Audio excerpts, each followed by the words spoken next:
Planet Finance Business School, High-Tech City, Hyderabad. BCom, BBA, PGDM, MBA. Call 900 నమస్తే, welcome to Telugu popular TV. నేను సౌజన్య.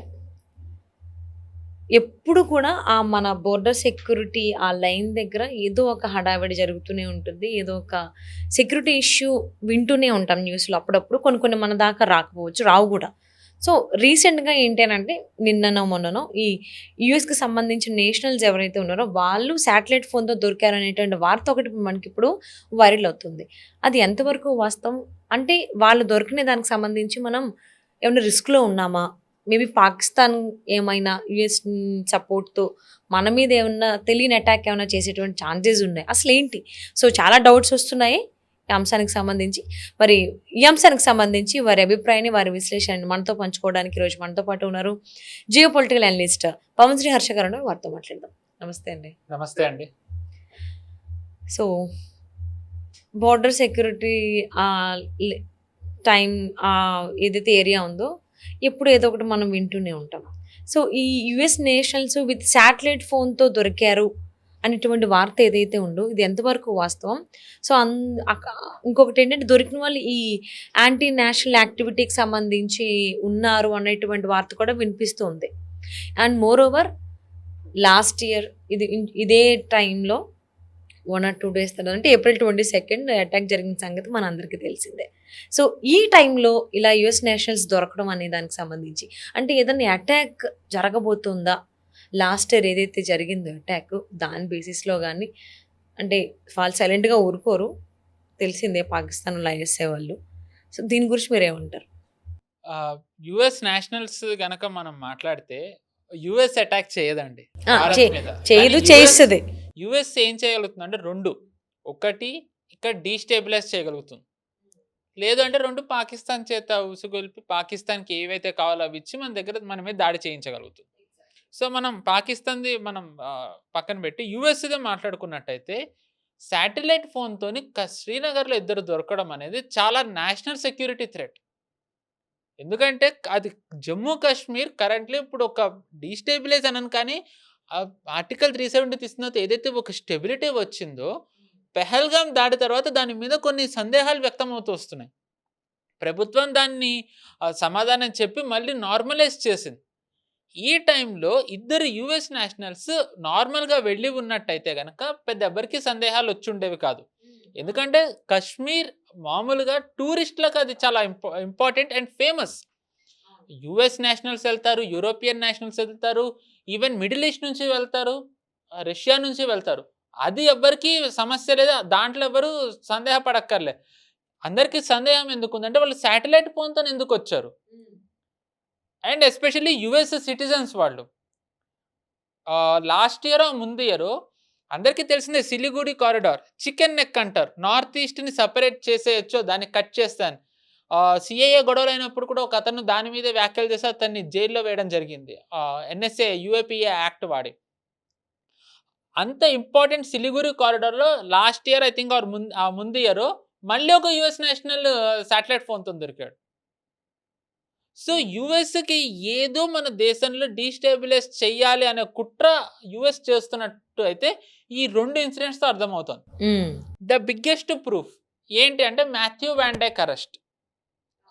I think ఈ month starting or last month Matthew Van డైక్ని మిజోరాంలో arrest చేశారు. అతను Myanmar వెళ్ళి అక్కడ సపరేటిస్టులని ఒక రకంగా వాళ్ళకి సహాయం చేస్తూ అతను ఇక్కడికి వచ్చి ఇక్కడ దొరికిపోయాడు అతను.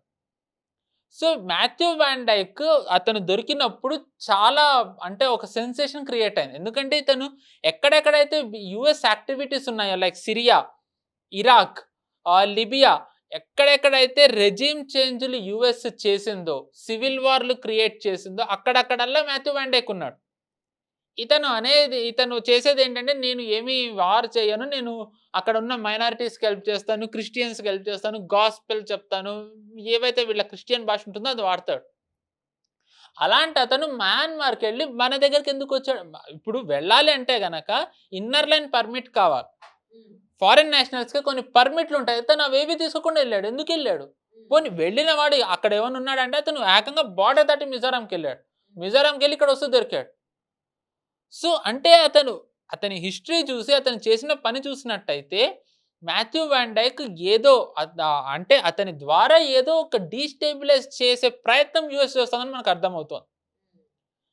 విచిత్రంగా అతను దొరికిన తరువాత నుంచే మణిపూర్ మళ్ళీ రగలడం మొదలైంది. మణిపూర్ మొత్తం శాంతించిందా అంటే మోదీ గారు పార్లమెంట్లో అన్నట్టు ఇది ఇప్పుడు మొదలైనది కాదు, కొన్ని దశాబ్దాల నుంచి ఉన్నది. దీనికి పర్మనెంట్ సొల్యూషన్ తెచ్చే ప్రయత్నం చేస్తున్నామన్నారు. ఆయనే స్వయంగా మణిపూర్ వెళ్ళారు. ఆయన మేటీస్ని కలిశారు, ఆయన కుకీస్ని కలిశారు, వాళ్ళకి ఎష్యూరెన్స్ ఇచ్చారు. దాని తర్వాత కొంచెం స్టెబిలిటీ వస్తుంది అనుకున్నారు. వాళ్ళు మళ్ళీ ప్రెసిడెంట్ రూల్ తీసేశారు, మళ్ళీ ముఖ్యమంత్రిని పెట్టారు, 2 ఉప ముఖ్యమంత్రులను పెట్టారు. అంతా అయిన తర్వాత ఆల్ ఆఫ్ సడన్ మళ్ళీ గొడవలు మొదలయ్యాయి. ఈసారి అలా ఇలా కాకుండా ఒక బిఎస్ఎఫ్ సోల్జర్ ఇంటి మీదనే వీళ్ళు దాడికి వెళ్ళారు. దాని తర్వాత ఇంకొక నాగా రిటైర్డ్ సోల్జర్ని వీళ్ళు కాల్చి చంపేశారు కారులో వెళ్తూ ఉంటే. దీని ద్వారా ఇప్పుడు మళ్ళీ మణిపూర్ ఒక రకంగా రగులుతూ వస్తుంది. అండ్ ఇది కాకుండా ఇంకో థర్డ్ ఇంపార్టెంట్ ఇన్సిడెంట్ ఏంటంటే మణిపూర్ ఎయిర్పోర్ట్లో ఒక అతన్ని డ్రగ్స్తో పట్టుకున్నారు. అతన్ని అరెస్ట్ చేస్తే ఆ న్యూస్ మణిపూర్లో స్ప్రెడ్ అయ్యి అతన్ని తీసుకెళ్తుంటే కాన్వాయ్ మీద దాడి జరిగింది. అండ్ ఇతను క్రిస్టియన్ కాదు, ఇతను ముస్లిం. సో అంటే ఏదో ఫస్ట్ ఒక మెర్సనరీ సిఐఏ ఏజెంట్ దొరికాడు, తర్వాత డ్రగ్స్తోని ఇంకొక అతను దొరికాడు, అండ్ ఇప్పుడు శాటిలైట్ ఫోన్లతో 2 శ్రీనగర్లో దొరికారు. అంటే మీరు ప్యాటర్న్ మ్యాప్ జియోగ్రఫికల్లీ చూసుకున్నట్టయితే యుఎస్ ఏదో చేయాలి అని అనుకుంటుంది. ప్రశ్న ఏంటంటే ఎందుకు? యుఎస్కి ఏమొస్తుంది? యుఎస్ మనం ఆపరేషన్ సింధూర్ చేయక ముందర వరకు యుఎస్ మనల్ని చూసే కోణం ఒకటి, ఆపరేషన్ సింధూర్ చేసిన తర్వాత యుఎస్ మనల్ని చూసే కోణం ఇంకొకటని మనం అర్థం చేసుకోవాలి. ఎలా? ఏ పాయింట్లో? ఎందుకంటే ఆపరేషన్ సింధూర్ చేసే ముందర వరకు భారత్ ఒక నార్మల్ కంట్రీ, రీజనల్లీ ఒక పవర్ఫుల్ కంట్రీ. కానీ మనం ఆపరేషన్ సింధూర్ చేసిన తరువాత ఇంటర్నేషనల్లీ ఎవరు ఒప్పుకున్నా ఒప్పుకోకపోయినా భారత్ని చూసే కోణం మారింది.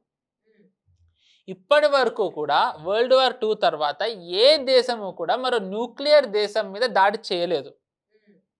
మనం చాలా సక్సెస్ఫుల్గా చేసాం. మనం కేవలం 20 నిమిషాల్లో పాకిస్తాన్ మిలిటరీ బేసెస్ అన్నిటినీ మనం కొట్టాం. కిరాణా హిల్స్లో న్యూక్లియర్ వెపన్స్ ఉంటే మనం వాటిని కొట్టాం. పాకిస్తాన్లో ఉన్న యుఎస్ ఏవైతే ఎయిర్ క్రాఫ్ట్ జెట్స్ ఇచ్చిందో మనం ఆ జెట్స్ను కొట్టాం. యుఎస్ రేడార్లను కొట్టాం. పాకిస్తాన్ని కేవలం యుఎస్ఏ కాకుండా చైనా, టర్కీ కూడా సహాయం చేస్తున్నాయి. మనం వాటి ఎక్విప్మెంట్ని మనం ధ్వంసం చేసాం. ఈ ప్రాసెస్లో టర్కీ సోల్జర్స్ కూడా పోయారు. అంటే పాకిస్తాన్ని ఇన్ని దేశాలు కాపాడుతున్నాయి, భారత్ ఒక్కటే పాకిస్తాన్ని ఆల్మోస్ట్ మోకాళ్ళ మీద కూర్చోబెట్టింది. చాలా మంది పీఓజేకే కూడా మనకు వస్తుంది అనుకున్నారు. అప్పుడు యుఎస్కి అర్థమైంది ఏంటంటే ఇక భారత్ నార్మల్ కంట్రీ కాదు, భారత్ ఎదగాలనుకుంటోంది. చైనాని టార్గెట్ చేయడం కాదు, భారత్ ఇంకా ఒక రీజనల్ పవర్ దాటి ఇంకా ఎక్కువగా చూపించాలనుకుంటోంది అనేది యుఎస్కి అర్థమైంది. అందుకే దాని తర్వాత టారిఫ్ వేసి భారత్ ఎదుగుదలను ఆపాలనుకున్నారు. కానీ మనం టారిఫ్స్ని కూడా ఓవర్కమ్ అయ్యాం. ఎక్కడెక్కడైతే టారిఫ్లు పెట్టిందో ఆ ప్రోడక్ట్స్కి మనం ఆల్టర్నేటివ్స్ వెతుక్కోగలిగాం. ట్రంప్ నిజానికి టారిఫ్లు పెట్టడం ద్వారా ఏమనుకున్నారు, టారిఫ్లు పెడితే గనక ఇక్కడ ఎకానమీ గ్రోత్ ఆగుతుంది, అన్ఎంప్లాయ్మెంట్ పెరుగుతుంది, ఇండస్ట్రీస్ మూతపడితే దాని ద్వారా ప్రజల్లో బీజేపీ మీద వ్యతిరేకత వస్తుంది, ప్రభుత్వం మారుతుందని ట్రంప్ అనుకున్నారు. కానీ అవేమీ అవ్వకుండా మన గ్రోత్ అలాగే వెళ్తూ వచ్చింది. ఇన్ రిటర్న్ అది యుఎస్కి నెగిటివ్ అయింది. కరెక్ట్. సో అందుకని టారిఫ్లు తగ్గించారు, మళ్ళీ వచ్చారు. బట్ స్టిల్ వాళ్ళు యుఎస్ ఎప్పుడైనా సరే చెప్పేది ఒకటి, చేసేది ఒకటి. యుఎస్ ఎంత మేము టారిఫ్లు తగ్గించాము, మేము యుఎస్తో భారత్ని మేము సాన్నిహిత్యంగా ఉంటాం అనుకున్నా, యుఎస్ ఇప్పటి నుంచి ఒక రకంగా పాకిస్తాన్ భారత్ని ఎలా చూస్తుందో, పాకిస్తాన్ ఏదైతే బ్లీడ్ ఇండియా విత్ 1000 cuts అనేది ఉందో యుఎస్ కూడా అదే సిద్ధాంతాన్ని అనుసరిస్తోంది. ఎలా అయినా సరే భారత్ ఎదుగుదలను ఆపాలి, దానికోసం ఏదైనా చెయ్యాలి అనేదే ఇప్పుడు US mind set, US ideology. అందుకే మాథ్యూ వాన్ డైక్ లాంటి వాళ్ళు వచ్చారు. అందుకే మాథ్యూ వాన్ డైక్ దొరికిన తర్వాత మనకి గొడవలు మొదలయ్యాయి. అందుకే మాథ్యూ వాన్ డైక్ లాంటి వాళ్ళు దొరికిన తర్వాత సెర్గై గోర్ కూడా దాని గురించి మాట్లాడాడు. అందుకే ఎఫ్‌సిఆర్‌ఏ లాంటి బిల్లును ఒకటి తెస్తే విపక్షాలు తీవ్రంగా వ్యతిరేకిస్తుంది కూడా అందుకే. ఎందుకంటే ఎఫ్‌సిఆర్‌ఏ ఎన్‌జీఓలకు ఏవైతే వస్తాయో నిధులు అవన్నీ విదేశాల నుంచే వస్తాయి. యూఎస్‌లో ఉన్న చాలా చర్చిలు ఫండింగ్ చేస్తాయి.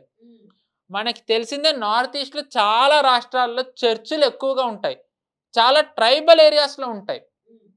వాళ్ళు అక్కడ కన్వర్జనే కాకుండా వాళ్ళని కంప్లీట్‌గా ప్రభుత్వానికి వ్యతిరేకంగా, దేశ వ్యతిరేకంగా వాళ్ళని మైండ్ సెట్ రాడికలైజ్ చేస్తూ అక్కడ సివిల్ వార్ క్రియేట్ చేసే ప్రయత్నాలు అక్కడ చర్చలు చేస్తున్నాయి.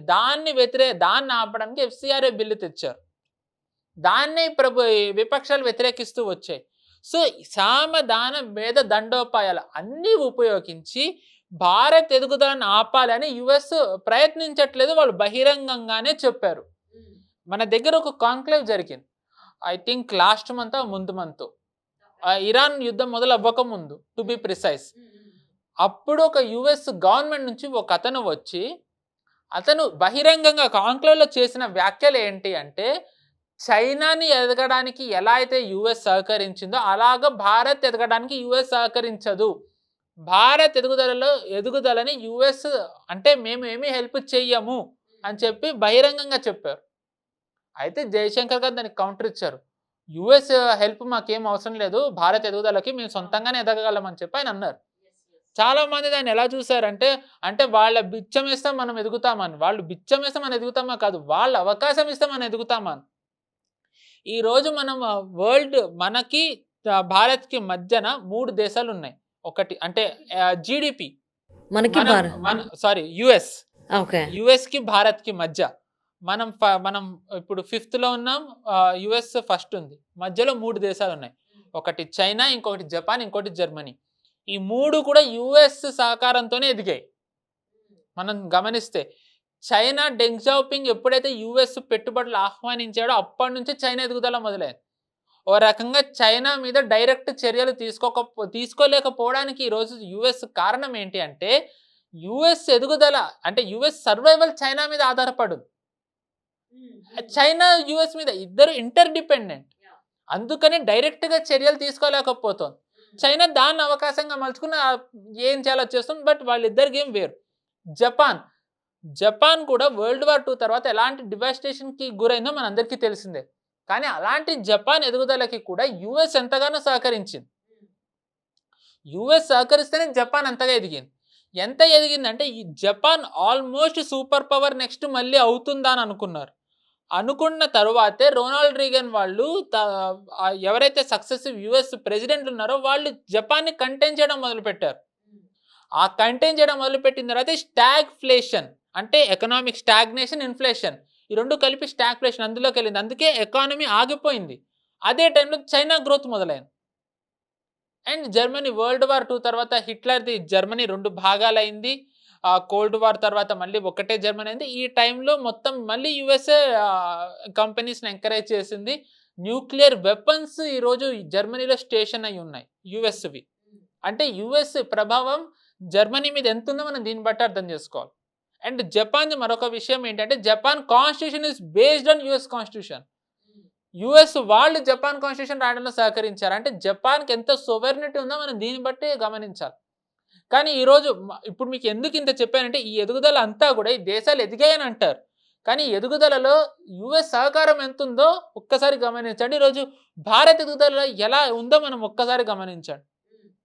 యుఎస్ ఏం సహకరించట్లేదు. యుఎస్ అడ్డుపడుతోంది, హెచ్చరిస్తోంది, బెదిరిస్తోంది. భారత్ శత్రువులని యుఎస్ పెంచి పోషిస్తోంది. కానీ మనం వాటన్నిటిని తట్టుకుని ఈ రోజుకి మనం ఎదుగుతున్నాం. ప్రపంచం మొత్తం ఈరోజు యుఎస్ఏ ఇరాన్ మధ్య యుద్ధం వల్ల అందరూ చాలా దేశాలు ఇన్ఫ్లేషన్ పెరిగాయి, రెసెషన్ అని భయపడుతున్నారు. యుఎస్ ఎకానమీ కూడా ఈరోజు ఒక రకంగా 1-2% గ్రోత్లో ఉంటే మనం ఇప్పటికీ 6% గ్రోత్లో ఉన్నాం. అండ్ యూరోప్ దేశాలు ఎలాంటివి వాళ్ళకి ఎకనామికలీ వాళ్ళు ఎలాంటి ట్రబుల్ ఎదుర్కొంటున్నారో ప్రత్యేకంగా చెప్పక్కర్లేదు. సో ఇంత చేస్తున్నా సరే భారత్ ఎదుగుతోంది. ఎలా? సో దీన్ని ఆపకపోతే గనక మనకి భారత్ ఫ్యూచర్లో మనకి థ్రెట్ అవుతుంది. థ్రెట్ అవ్వకుండా ఉండాలంటే ఇప్పుడే మనం భారత్ని కంటైన్ చేయాలి. భారత్ని ఇప్పుడే కంటైన్ చేయాలంటే ఇప్పుడున్న ప్రభుత్వాన్ని ఇప్పుడు ప్రభుత్వాన్ని ఆపాలి. ఇప్పుడున్న ప్రభుత్వాన్ని ఆపాలి అంటే ఏం చేయాలి? డీస్టేబిలైజ్ చేయాలి. అందుకే ఇలాంటి మాథ్యూ వాన్ డైక్ లాంటి మెర్సినరీస్ భారతదేశంలో అడుగుపెట్టారు. చాలామంది మాథ్యూ వాన్ డైక్ లాంటి వాళ్ళ మీదే దృష్టి పెట్టారు. కానీ మాథ్యూ వాన్ డైక్ కంటే ముందరే మన దేశంలో ఇలాంటి చర్యలు మొదలయ్యాయి. ఆపరేషన్ సింధూర్ తర్వాత సెప్టెంబర్, అక్టోబర్ ప్రాంతంలో ఆ టైంలో ఓకే. థానేలో ఒక ఫార్మర్ యుఎస్ స్పెషల్ ఆఫీసర్ అంటే స్పెషల్ ఫోర్సెస్ లో ఉన్న ఒక అతను ఓకే. అక్కడ ఒక బ్యాక్వర్డ్ కమ్యూనిటీలో ఉన్న హిందూస్ ని క్రిస్టియానిటీలో కన్వర్ట్ చేసి దొరికాడు. ఓకే. అతని గురించి ఎవ్వరూ మాట్లాడలే. కానీ ఎందుకు ఓన్లీ మాథ్యూ వాన్ డైక్ గురించే మాట్లాడుతున్నారు అంటే ఇతను ఎంత ఇంపార్టెంటో మనం అర్థం చేసుకోవచ్చు. అండ్ అతని గురించి ఎందుకు మాట్లాడట్లేదు, మరి అతన్ని విడుదల చేశారా ఏంటో ఎవ్వరికి తెలియదు. కానీ అతనిది గనక మనం గమనించినట్టయితే అతను ఫార్మర్ స్పెషల్ ఫోర్సెస్ అని అన్నాను మీకు. జనరల్గా యుఎస్లో ఎవరైతే స్పెషల్ ఫోర్సెస్లో సర్వ్ చేస్తారో వాళ్ళది ఆ టర్మ్ అయిపోయిన తర్వాత వాళ్ళు ఐదర్ కంప్లీట్లీ రిటైర్ అయిపోవచ్చు, వాళ్ళు ప్రభుత్వానికి పని చేయొచ్చు. ప్రభుత్వానికి పని చేసినట్టయితే వాళ్ళకి కొన్ని ఏం చెప్తారంటే క్రిస్టియానిటీ కన్వర్షన్, రెజీమ్ చేంజ్, డీస్టేబిలైజేషన్ వాళ్ళకి ఉంటాయి. వాళ్ళు వేట్లలో పనికొస్తారనేది ఉంటుంది. మనం గమనించినట్టయితే అందుకే బంగ్లాదేశ్లో కొన్ని స్పెషల్ ఫోర్సెస్ వాళ్ళు అంటే షేక్ హసీనా ప్రభుత్వం రెజీమ్ చేంజ్ మళ్ళీ జరిగింది, సక్సెస్ఫుల్గా యుఎస్ చేసింది. అప్పుడు యూఎస్ అధికారంలోకి వచ్చిన తర్వాత కొన్ని స్పెషల్ ఫోర్సెస్ వాళ్ళు అక్కడ పోతూ వచ్చారు. యుఎస్ వాళ్ళు ఇంకా ఎగ్జాక్ట్లీ ఎప్పుడు అంటే మోదీ గారు ఎస్సీఓ సమిట్కి చైనా వెళ్ళే టైంలో కొంతమంది స్పెషల్ ఫోర్సెస్ వాళ్ళు బంగ్లాదేశ్లో పోతూ వచ్చారు. అంటే స్పెషల్ ఫోర్సెస్ వాళ్ళని యుఎస్ ఎలా వాడుకుంటుందో మనం అర్థం ఇది ఒక ఉదాహరణ. అలాంటి అతను ఇక్కడ దొరికాడు. రెజిమ్ క్రిస్టియానిటీ కన్వర్షన్ అంటే వీళ్ళు ఇలా క్రిస్టియానిటీ కన్వర్షన్ మారుస్తూ వెళ్తే ఏమవుతుంది? హిందువులు తగ్గిపోతూ వస్తారు. హిందువులు తగ్గిపోతూ రావడం వల్ల ఏవైతే రూట్ అంటే మన సివిలైజేషన్ బేస్ ఏదైతే ఉందో దాన్ని అంతరించడమే కాకుండా సివిలైజేషన్ ఆధారంగా ఏవైతే ఉన్నాయో అవన్నీ కూడా మొత్తం మారిపోతాయి. అంటే అప్పుడు ఆ జనాలు ఎవరైతే మతం మారారో వాళ్ళది ఎలిజియన్స్, వాళ్ళది ఏదైతే విశ్వాసం ఉంటుందో అది ఈ మట్టి మీద ఉండదు, ఎక్కడో వేరే దేశం మీద ఉంటుంది. సో వాళ్ళ ప్రేమ అప్పుడు ఈ దేశం మీద ఎందుకు ఉంటుంది? వాళ్ళు అప్పుడు ఈ దేశం కోసం ఎందుకు పనిచేస్తారు? ఈ దేశం కోసం ఎందుకు పోరాడతారు? మణిపూర్లో ప్రస్తుతం జరుగుతున్నది అదే. రూట్ కాజ్ ఏంటి అంటే మణిపూర్లో కన్వర్షన్స్ జరగడం వల్ల అక్కడ ప్రజలకి ఆ మట్టి మీద, ఆ దేశం మీద వాళ్ళకి ఒక ప్రేమ లేదు. సో వాళ్ళ ఈ భారతదేశంలో భాగం కాదనే భావన వాళ్ళకు వచ్చింది. అందుకనే వాళ్ళు సెసెషన్ యాక్టివిటీస్ అన్ని చేస్తున్నారు. దానికి యుఎస్ ఇంకా ఎక్కువ చేస్తుంది. దీన్ని కంటైన్ చేయాలని భారత్ ప్రయత్నిస్తుంది. దీనిని యుఎస్ కేవలం అక్కడ ఉన్న క్రిస్టియన్ కన్వర్షన్స్నే కాకుండా పాకిస్తాన్ని, ఖలిస్తాన్ని కూడా వాడుతుంది. ఈ కుకీస్ ఎవరైతే మనకి మణిపూర్లో అందరికీ కుకీస్ తెలిసిందే, కుకీ ఆర్గనైజేషన్స్, వీళ్ళు నిజ్జర్ కెనడాలో నిజ్జర్ అనే ఒక టెర్రరిస్ట్ పోయాడు, ఖలిస్తానీ టెర్రరిస్ట్. ట్రూడో ప్రభుత్వం అప్పుడు మన మీద ఆరోపణలు వేసింది, మనమే అసాసినేట్ చేశామని. కానీ తర్వాత పోలీసులు భారత్ హస్తం ఏమీ లేదని మనకి క్లీన్ చిట్ ఇచ్చారు. కానీ అప్పుడు ఏ నిజ్జర్ అయితే భారత్ వ్యతిరేక కార్యకలాపాలకు అక్కడ పాల్పడ్డాడో ఆ నిజ్జర్ని అతను ఒక గురుద్వారా నడిపేవాడు. ఆ గురుద్వారాకి కుకీస్ వెళ్ళారు. కుకీ ఆర్గనైజేషన్స్ వాళ్ళు వెళ్ళి మీకు ఏదైతే ఖలిస్తాన్ కావాలో మేము దానికి సహకరిస్తాం, మాకు ఏదైతే కుకీ ల్యాండ్ కావాలో దానికి మీరు సహకరించండి అని అన్నారు. అండ్ పన్ను అందరికీ తెలిసిందే, గుర్పత్వంత్ సింగ్ పన్ను, అతను ట్రంప్ ల్యాండ్ కావాలని అన్నాడు. మణిపూర్, దాని తర్వాత నాగాల్యాండ్, మిజోరాం, ఇలాగ కొన్ని క్రిస్టియన్ నేషన్స్ స్టేట్స్ ఏవైతే ఉన్నాయో వాటిని భారత్ నుంచి విడగొట్టి మయన్మార్ నుంచి ఒక ప్రాంతాన్ని కలిపేసి ట్రంప్ ల్యాండ్ని క్రియేట్ చేయండి మీరు. సో దట్ ఏంటి అంటే అక్కడ ఉన్న క్రిస్టియన్స్ సేఫ్ ఉంటారు అని. సరే, జస్ట్ ఒక సపరేటిస్ట్ మాట్లాడితే మనం అంత సీరియస్గా తీసుకోవాలని అంటే ఈ గుర్పత్వంత్ సింగ్ పన్ను యుఎస్లోనే ఉన్నాడు. ఇతను ఒక టెర్రరిస్ట్ డెసిగ్నేటెడ్ అయినా ఇతని కోసం యుఎస్ ఎంత దూరం వెళ్తుందో మనం చూసాం. ఒక యుఎస్ సిటిజన్ అసాసినేట్ చేయాలని చెప్పి భారత్ ప్రయత్నించిందని బైడెన్ ప్రభుత్వం ఎలాంటి వ్యాఖ్యలు చేసిందో మనకు తెలిసిందే. అంటే క్లియర్గా భారత్ని విడగొట్టాలి అనుకునే వాళ్ళని యుఎస్ పెంచి పోషిస్తోంది. వాళ్ళని మనం టెర్రరిస్టులు అంటే కాదు వీళ్ళు టెర్రరిస్ట్ సిటిజన్ అని చెప్పి యుఎస్ అంటోంది. అంటే ఇంతకంటే ఉదాహరణ ఇంకేం కావాలి? అండ్ అరుణాచల్ ప్రదేశ్లో సెన్సిటివ్ ఇన్స్టాలేషన్స్లో ఐఎస్ఐ వాళ్ళు దొరికారు. నవంబర్ నుంచి ఫిబ్రవరి మధ్య ప్రాంతంలో, ఎగ్జాక్ట్ టైం నాకు గుర్తులేదు, క్షమించాలి ప్రేక్షకులు. ఆ టైంలో యూఎస్ఏ వాళ్ళు మన ఆర్మీ మానిటరింగ్ చేస్తూ దొరికారు. ఆర్మీ ఇన్‌స్టాలేషన్స్, మన ఆర్మీ ట్రూప్ మూవ్‌మెంట్ మీద. అంటే నార్త్ ఈస్ట్‌లో యూఎస్ ఖలిస్తాన్‌ని, పాకిస్తాన్‌ని, దాని తర్వాత క్రిస్టియన్ ఆర్గనైజేషన్స్‌ని మూడిటిని కలిపి ఎలాగ యాక్టివేట్ చేసి ఆ ప్రాంతాన్ని డీస్టేబిలైజ్ చేసి డెమోగ్రఫీ చేంజ్ ఎలా చేయాలనుకుంటుందో ఇంతకంటే ఉదాహరణ ఏం కావాలండి? ఆబ్వియస్లీ. సో, బీజేపీ కేంద్రంలో ఉన్నప్పటి నుంచి కూడా ఆ బోర్డర్ సెక్యూరిటీ గురించి ఎంత ప్రియారిటైజ్ చేస్తుందో, ఎంత బాగా వర్క్ చేస్తుందో చూస్తూనే ఉన్నాం. రీసెంట్‌గా కూడా మినిస్టర్స్ అందరూ మాట్లాడుతూనే ఉన్నారు. అఫీషియల్స్ కూడా దాని గురించి, బోర్డర్ సెక్యూరిటీ గురించి మాట్లాడుతున్నారు. మరి ఈ అంశానికి సంబంధించి ఎలాంటి జాగ్రత్తలు తీసుకుంటుందో కేంద్రం చూద్దామండి. Thank you so much. Thank you అండి. నమస్తే. నమస్తే.